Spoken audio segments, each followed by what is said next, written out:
Final hour of the Peel Off Label Show. Paul Malachowski, your host, playing hooky from my day job at ndlaw.com to broadcast over the air, AM 1180 here in Northern Nevada. You can also listen to our programming at americamatters.us at that very website, americamatters.us. I've been off air for the past few weeks just trying to get right side up on the type of guests and the type of issues that perhaps this show might be best suited for addressing and to expose our audience to some new, perhaps less political and certainly less partisan things. I had a lot of political candidates on during this past election season, but now that that's over, we can look at a lot of different perspectives here at Peel Off Labels. The title of the show, of course, was my idea to just say, putting labels on things and people and politics and that sort of thing really does not serve a whole lot of the interests of our audience here in Northern Nevada. Back many years ago now, back in 2009, I had the good fortune to relocate for a couple of years to Macau Special Administrative Region in the People's Republic of China, right across a land border, actually, from mainland China, the one separating Macau from Guangdong is the province or city of Zhuhai.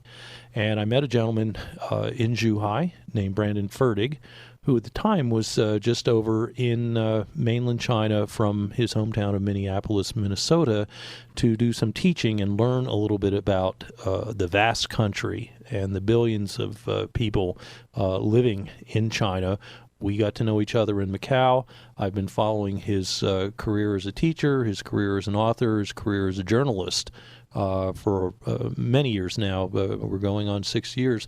Brandon Fertig, welcome to the Peel Off Label Show. My pleasure. Thanks so much, too, for explaining the name of your show. I wasn't quite sure what that meant, and I'm really glad you explained it because I really love the notion of peeling off labels.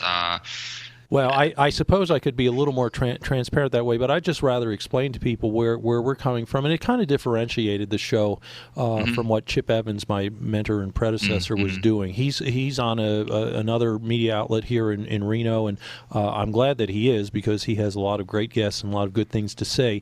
But it is, I would have to say, more of a partisan and perhaps ideological bent than what I want to do here. In welcoming you to the show, Brandon, it sounds like you've been back in the Minneapolis area now for about a couple of years? Well, yeah, since 2011. I returned the summer of 2011, and I stayed in the Twin Cities for a couple of years while I worked on my book about that experience in China, which involved teaching but also involved a lot of travel, a lot of interviews with Chinese folks, just a lot of experiences that I was honored to get to experience there, emceeing a New Year's Eve, a Chinese New Year's celebration. I remember the parade. Yeah, the photo spreads of some of the work you did with, just really average equipment. To me, always was compelling. Well, yeah, I had to work with what I had, and even 6-7 years ago, you're lucky if you have a 7-8 megapixel camera. I don't have any high def video, but it was good enough, and it was good enough to capture the essence of what was happening around me when I went to a protest in China. Obviously, when I went to the fish market, and just captured China, which is what I tried to do with my book. But after I published that book, then I went to Africa. Right, and when we get back from the first set of messages, Brandon Fertig, we're going to talk about what got you to China in the first place, and then what followed. Here in Nevada, we're stepping up traffic enforcement to save lives. So if we see you texting or talking on your handheld behind the wheel, even at a red light, you could be fined up to $250, which is nothing to LOL about. Don't talk or text on your handheld while driving. Together, we can reach 0 fatalities on our roads. Drive safe, Nevada. Peel off the label.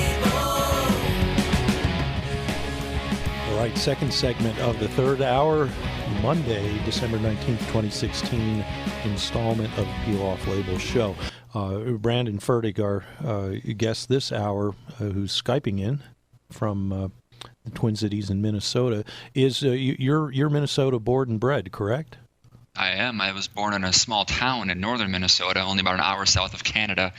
It's called Black Duck, and I give big props to anyone who knows Black Duck in your audience.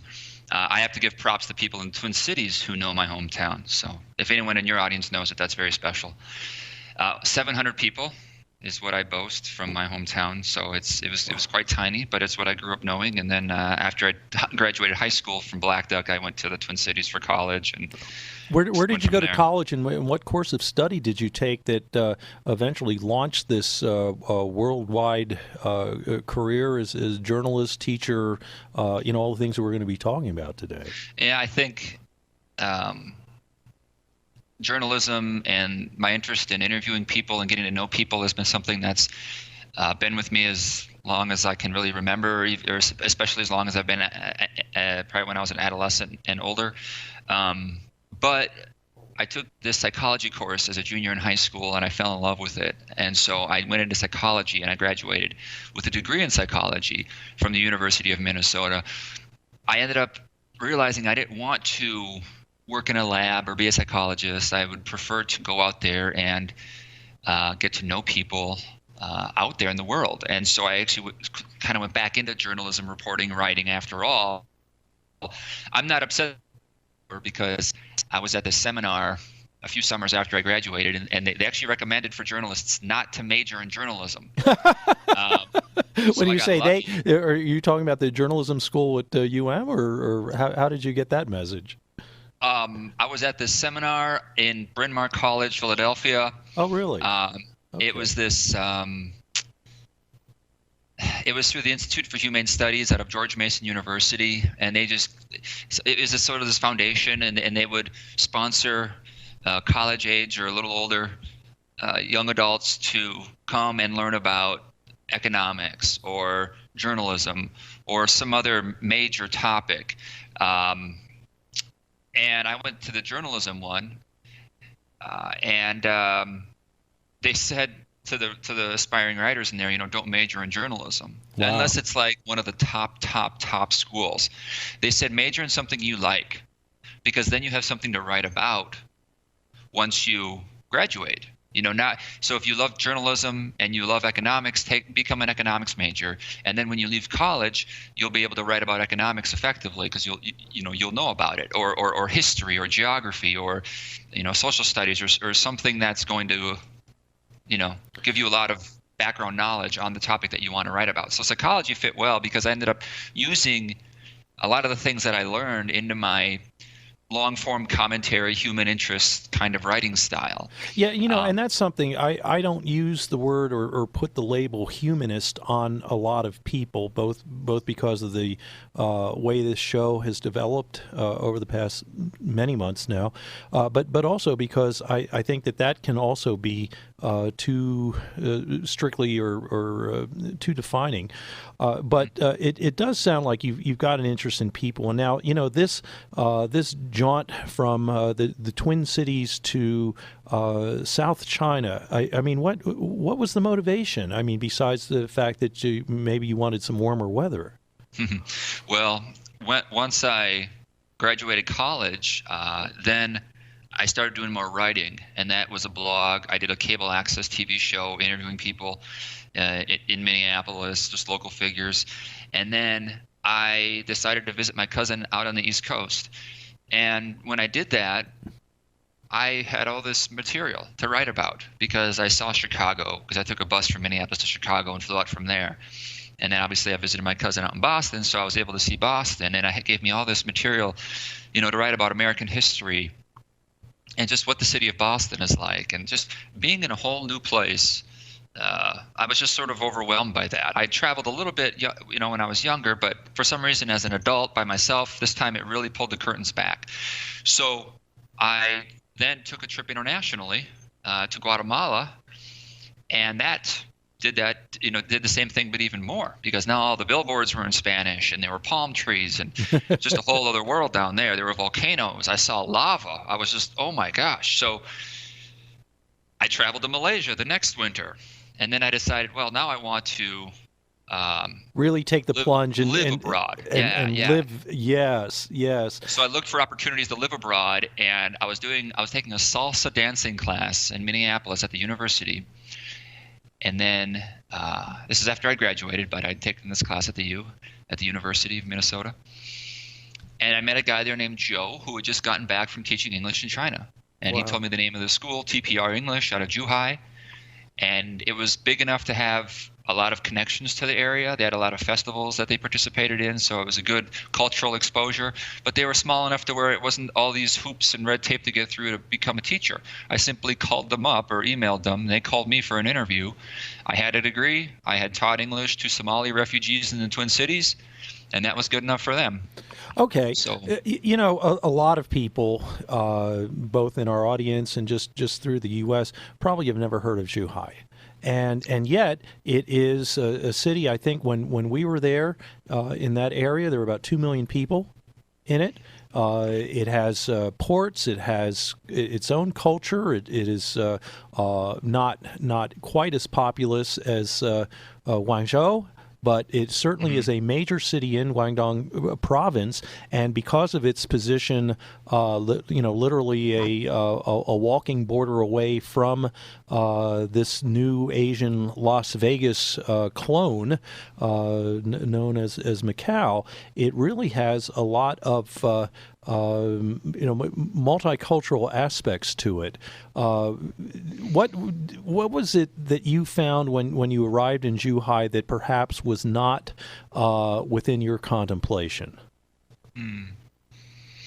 Well, first I'll say that the reason a lot of people haven't heard of Zhuhai is probably because its neighbors get all the attention: Hong Kong, Shenzhen, Guangzhou. Even Macau, I was surprised how few of people have heard of that. If you walk down the street in Reno, or if I walk down the street here, I'm actually in St. Paul presently at the school where I work Sure. at, I bet you 6 out of 10 will never have heard of Macau. So, another city of 1 million or 2 in China, it's probably easy to not know a lot about. But yeah, you're right. It is, because it's next to Macau, and because it's a special economic zone, and it's in that region of South China where you have Hong Kong, Guangzhou, Shenzhen. That's an area about the size of Connecticut that has about 60 million people in it. Right. So 2 million yeah. people, give or take, is not really a big deal as it might be here, Zhuhai here in is the not U.S. considered a major area, but it does have a pretty significant manufacturing factory zone. Sure. Where they make Xboxes and computers, and I went to one of those factories. That was actually kind of a surprising thing. I went to a factory called Flextronics in the western part, the western part of the city, and it's just big industrial park. But they have, but it's kind of like a college, because they have dormitories and cafeterias. They have very classes structured, after yeah. work. So the young people that go there to work, it's almost like college, except it's instead of classes during the day, they're working at a factory. Mm-hmm. They meet their spouses there. It's a whole life that they're there. It's like it is a campus. It's just an industrial one with dormitories. So it takes it up a step from major campuses like Microsoft or Google here. I remember in my first travels to China in 2002, and the first city that we visited was Guangzhou. I remember being stopped constantly by young Chinese students of apparently college age, some of them even as young as high school age, wanting to practice English on me.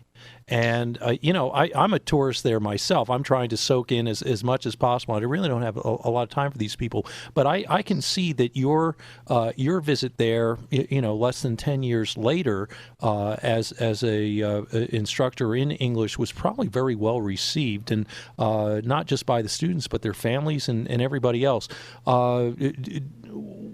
What kind of response did you get as an American, offering the kind of instruction as you did? I mean, they saw me as the quintessential blonde-haired, blue-eyed American, really. So parents like me. Okay, you'll know what you're doing. You look the part. In fact, my school even used me in the photographs for their brochures. Oh, for promotional materials, Yeah, because yeah. you stood out as an archetype American. Yeah, they used me and a young woman from Kansas. So here's two good Midwestern Americans, and come to our school because we have these two Americans on the cover of our brochure, and you'll want your kids to learn from them. Wow. So it's competitive. It's a competitive marketplace for teaching English there. Yeah, in fact, starting a teaching school there is, it kind of reminded me of when I worked in the mortgage industry. While I was in college, I was a telemarketer for a mortgage company, and a lot of those guys would break away and start their own because I guess it was a pretty easy thing to do back, especially when the interest rates were super low in the U.S. Before the bubble, yeah. Exactly. Everyone was refinancing, so guys would go off, break off. They wanted to make a lot of money and start their own, company. It was kind of that way there. You would have a handful of Americans, Australians, Englishmen, whoever, working with you at this English school, and then a couple of them would break off and start their own. I'm not sure how, because I don't know what kind of freedoms a foreigner has to start a business. I think they have to collaborate with the local. They have to. But a lot would break out and try to start a business of their own. Sure, So, I yeah, have studied that. It was competitive. When we get back from the break, we're going to move out of Asia and into Africa, because you had a very interesting computer and education project in Tanzania, as I recall. So we'll do that after the next set of messages.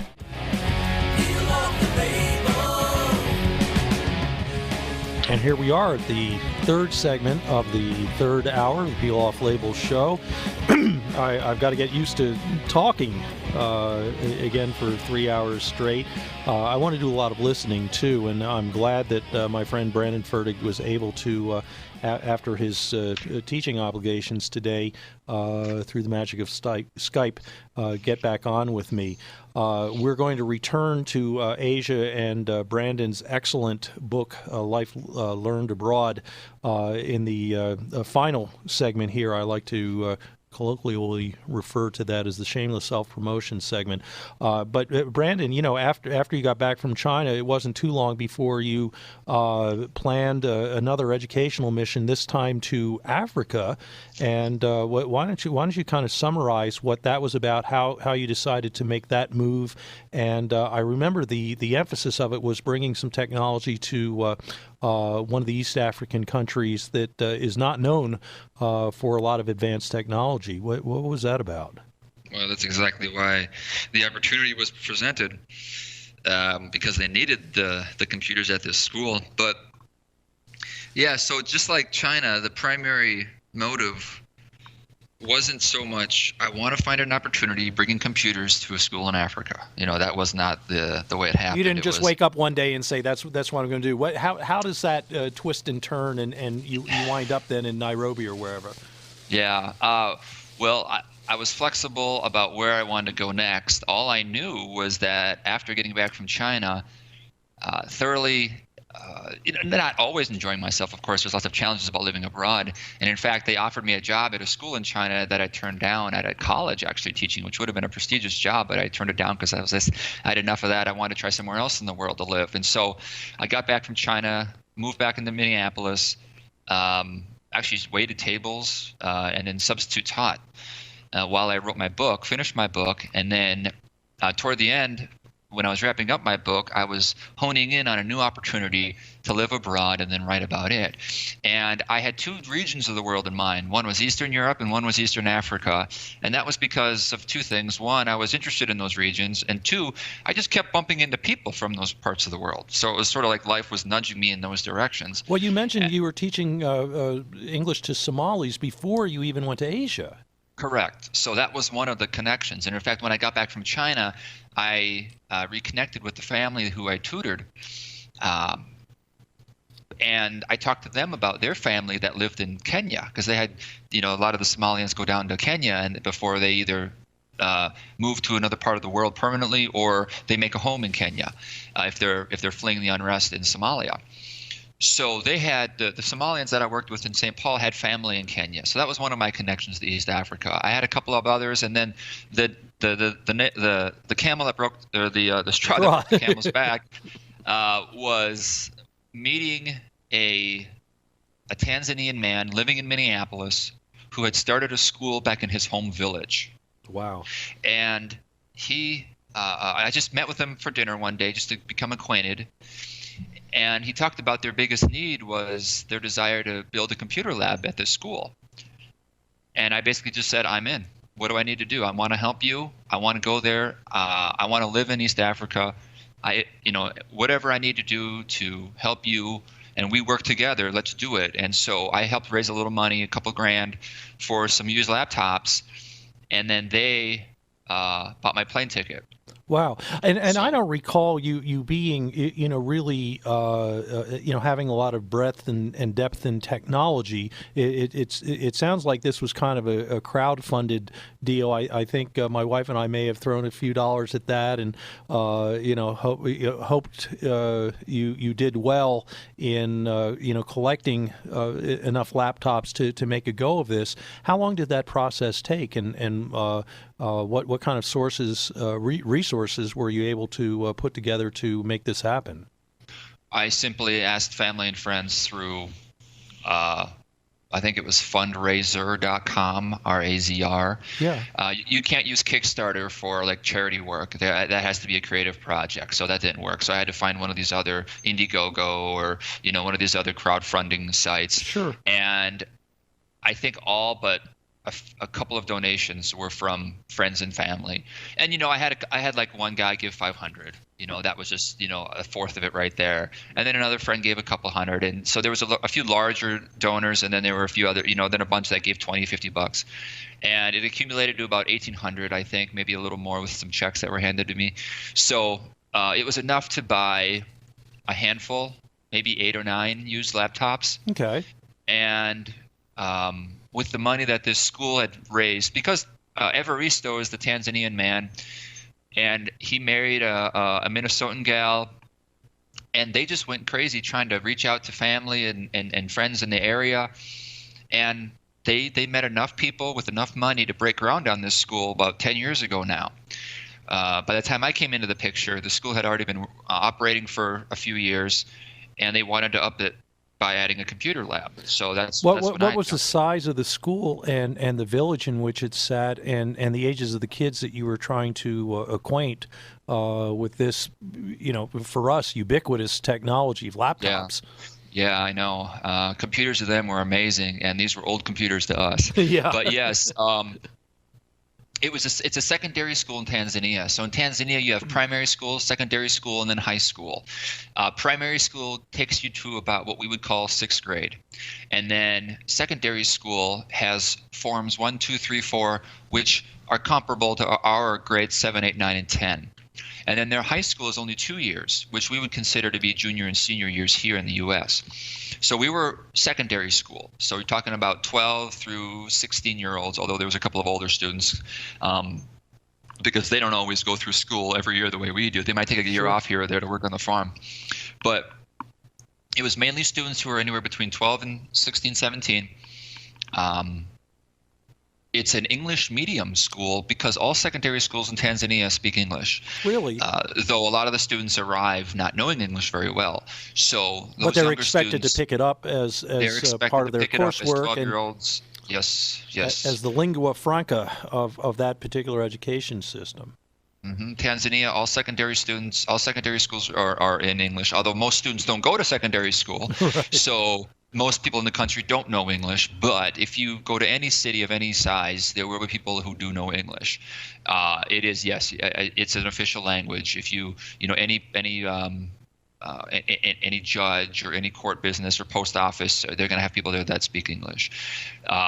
In January of 2014, so almost 3 years ago, yeah, I packed up the laptops and all my luggage in a box or two, and then just flew out there and got the computers out to the village, which was a drive from the airport, that's for sure. You're taking a long 9-hour drive inland from the largest city, Dar es Salaam, and you get to a medium-sized city called Iringa, which has 80,000 people, but not a single traffic light.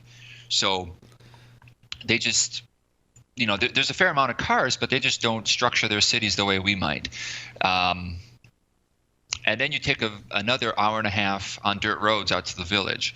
At the time, there was no electricity, though they just got electricity recently. And so we would use a generator to get these computers going. And yeah, when the students first turned them on, I remember seeing a boy's face light up just hitting the power button. Wow, You know, yeah. as the monitor lit up, so did his face. It was like he was opening a gift on Christmas. It was like he was looking at something magical. And this is pretty much just the computer itself and whatever software is installed on it. Is there anything like internet connectivity in this small village, or how do the kids communicate with the outside world if indeed they have that opportunity? Well, you've maybe heard of the phenomenon of like leapfrogging a technology. Well, Okay. much of sub-Saharan Africa is leapfrog landlines, so they just simply don't have landlines in these villages. But everyone has a cell phone. But there's just a lot of flip phones. You know, you're not talking about iPhones or Samsung Galaxies or anything like that. But Sure. yeah, most people have a cell phone. Most adults have a cell phone, and then even a lot of the students would. So you could do internet through their phones, even though it was slow. In fact, I would email through my phone, the one that I brought from home. It was an older smartphone, but it was compatible because I could take out the SIM card, put in theirs, and then I could do email. But I couldn't surf the net really because it was just too slow. Sure. So you could do internet that way. But with the computers, no, there was no internet connectivity. It was just too slow, and there was no hard line internet at all out to the village. But at least your students knew that there was a world out there with if with sufficient connectivity you could access with these laptops.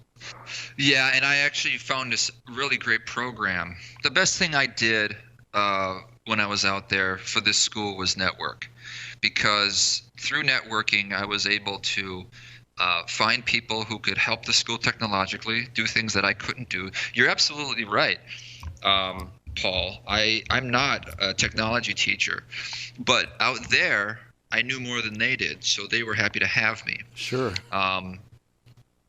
And even though my technological capabilities are modest in the U.S., they were expert level there. So I actually got paid by a couple of small businesses to help make their website. And all I did was create this WordPress basic blog, and to them it was like a website, and they were very happy. And you're performing magic for these folks. I'm doing things that's considered, very skilled. Okay. And maybe I know more than the average American because I have a website of my own that I upkeep. But I'm by no means a web developer. I don't know a thing about HTML. So yeah. I know as much about HTML language as I did Swahili language. It was like, well, when we get I can bold my text or something like that. When we get back from the next break, you're talking about being an average American. We're going to talk about your recent travels in the South and your educational work nowadays in the Twin Cities with the Laotian Hmong population, both of which I've been following with great interest, and it's been a fascinating journey even back here in the U.S. When we get back from the next set of commercial messages, we'll be back with Brandon Fertig, author, journalist, humanist.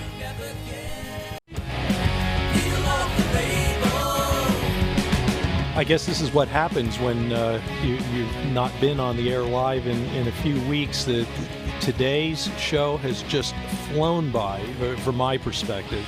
Paul Malachowski still playing hooky from nvlaw.com, my day job, hosting the Monday, December 19th, 2016 edition of the Peel Off Label Show. We are in the final segment of the third hour of this show, and after kind of a post-election hiatus, we're back with what I'd like to think are some interesting people who have chronicles of fascinating travels, experiences, and in some cases some issues that transcend partisan politics, and we're going to try to keep it mixed up like that, and also keep the arts and culture scene in our thoughts as we get new guests.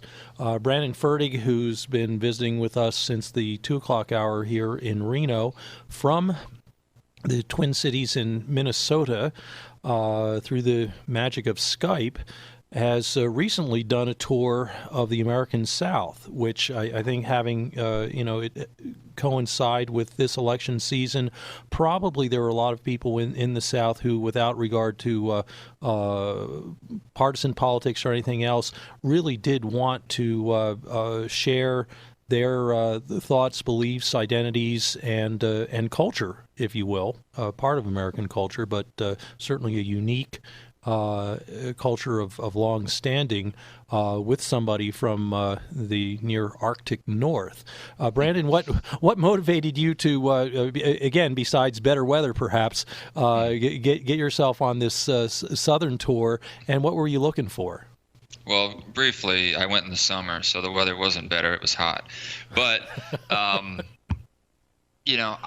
I used to like to take a domestic trip and an international trip, try to do that once a year. I hadn't done a domestic trip in a while. And I had a buddy in Tulsa, I had another buddy in Memphis, and I had another buddy in North Carolina. So, wow, perfectly. I can just go straight down to Tulsa from Minneapolis and then head east all the way to the coast. Well, I never made it to the coast, but I did make it to Memphis to see my friend there. And then there were several stops along the way that I made. And, the South is just an interesting part of the country. I think I think a lot of people agree to that, whether they like it or dislike it. They can definitely say diplomatically, like, oh, yeah, that is an interesting part of the country. It's different. They have a deep culture. Well, when you say it's different, now Minnesota and everything about where you were born and reared is kind of unique in the American experience. Lots of Scandinavians, Germans, folks who hardworking, farmer, agricultural type people who initially settled up there. Now that is slightly different than the original composition of the South. But what is that population like today? What did you see that perhaps was a little different than what you expected? About the South? Yes, sir. I don't think the population did surprise me. I bumped into people of all stripes, of all ages. I guess what surprised me more were the lessons that I picked up along the way. It seemed for every meaningful, long engagement that I had with a person or with a place, there was a lesson to take away. And the overall gist of it is that it's hard to put people in a box. This really goes back to the name of your show, right? Appropriately, and that's why you're here, because I think that you have demonstrated in the way you've chronicled your travels, on your blog and through direct mailing, through emailing. I'm sure a fairly large readership. The kind of things that you do are not necessarily off the beaten path, but on a beaten path, looking at it through a different perspective. It's about getting to know people. The biggest lesson I learned about traveling the South was, when you get to know people on a deeper level, you go deeper than judgment. And whereas we read about people in the news and we respond to a headline or a tweet or a Facebook post, when you have a conversation with someone, it's not the same. It's something deeper. And we can't have a long, meaningful conversation with everybody, but if we could try to respond to people in the same way we would had we known them, or if they were family even, then I think that would just do a lot for bringing us together, or at least not having us be so reactive and angry. But for instance, so I bumped into two people in Mississippi. I had just gotten into Mississippi over the border from Memphis, Tennessee, so that's heading just south. And when I saw Mississippi, I just felt like I was in a different part of the, I felt, wow, this is the South. Like, you hear about Tennessee and you hear about these other states, but Mississippi has, I think, kind of this aura of being deep South. Now it's the real South here.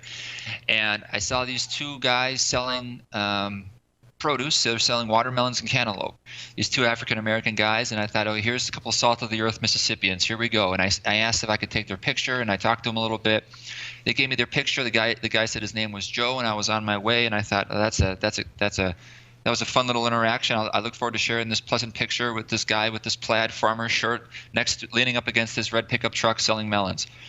I go down the road to a city called Corinth, and I bump into a produce stand as well. And there's a white couple, and they're middle-aged, and they've got a few of these produce stands around the city, and they're just talking about how this is how they make their living, and they're between talking to me, they're talking to interacting to their customers, and it just looked like a real happy Southern experience to watch. And if I gave that impression of these people on my website or in my emails or whatever, then I'm sure we would all respond, wow, this is just good people. We have a nice warm feeling about these individuals.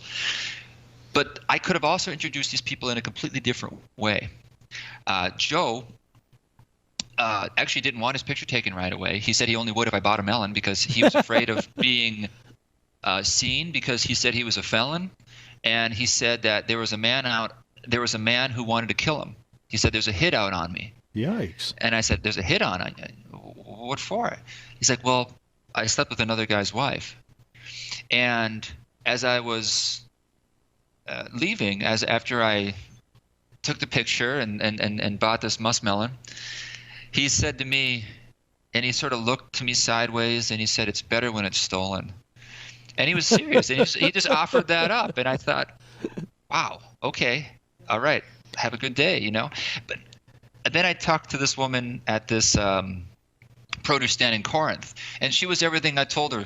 I told you she was. It was just her and her husband. They looked like good Southern folks. They talked with a nice Southern drawl, and it just seemed as innocent and as just as good as can be.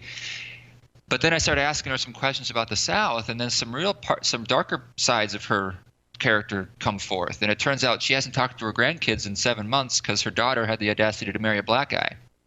And so the sort of the raw racism, which would be much rarer where I live, was certainly alive in their family, and I'm thinking is representative of some people down there. I didn't bring up those parts of those individuals right from the start. I talked about them as being produce salespeople, and people got a nice warm fuzzy out of that. I didn't like these people any less because of their darker sides. But what it proved to me was that, one, we react to a few sentences. If I would have brought up their darker halves you first, look at one characteristic, and if you're going to judge someone solely on that one characteristic, good or bad, you're probably misleading yourself. Yeah, get to know people for who they are all the way through. I had a couple of interviews with individuals in the South, one named Bill Jones, one named Ruth Stewart. Bill Jones was just a good old boy Arkansas guy who called himself a redneck. He wasn't ashamed of that. I saw that story. Yeah, Are you going to write a book about this stuff? Because I do want to make sure that our audience knows that they can go on Amazon and they can look at your book about China, which Sure. I've read several times and I just love. It's called Life Learned Abroad. And how do people go about finding that on Amazon? I guess by Sure. author or title. For now, maybe I'll make a small ebook about my time in the South. I don't know yet, but they can definitely check out the videos and the material, the articles, which I'm still writing, by the way. I just wrote one about religion in the South, which had me go to a church service, interview a politician in Tennessee who's also a bishop, and so you got that real interesting look at religion and politics down there in Tennessee. So that's all on my website, which is theperiphery.com. Okay. ThePeriphery, theperiphery.com is my website. And yeah, my book is Life Learned Abroad, Lessons on Humanity from China. And whereas, I had this experience teaching English and being an outsider in China, I think the real meat of the book, or at least the most important parts to me, are the lessons that I learned, sort of like the lessons I've been talking to you about here. When I drove through the South, on the cover of my book about China, I write these words. The words here are education, East and West, femininity, masculinity, freedom, stereotypes. All these concepts and topics are all dug into within the book. It's a large book. There's a lot of photos in it, so it's entertaining and intriguing, I like to think. And it is available on Amazon. If you just go to Amazon and search Life Learned Abroad, you will see it. It's the first one. And then it's also featured on my book. I'll also invite people to email me with any questions at brandon@theperiphery.com. They can follow me on Twitter at Brandon Fertig. Friend me on Facebook or follow me on Facebook. I'm like The only Brandon Fertig on Facebook, as far as I know. Well, that's good. And you know what we didn't get to do? We didn't get to talk about your current teaching assignments with the Laotian Hmong community. That is an interesting another lesson to be learned, I guess, about how folks in a one community which is perceived one way, that is the Twin Cities area, how a group of Asian refugees have learned how to fit right in over a fairly short period of time. Brandon Fertig, it's been wonderful getting caught up with you. I don't think we've done enough with you though, so I'm gonna ask you back on sometime. But for today, it's just been a wonderful experience. I'm glad you were able to share a lot of it with our audience here on the Peel Off Label Show, which will be signing off in just a few seconds. Again, thank you, Brandon.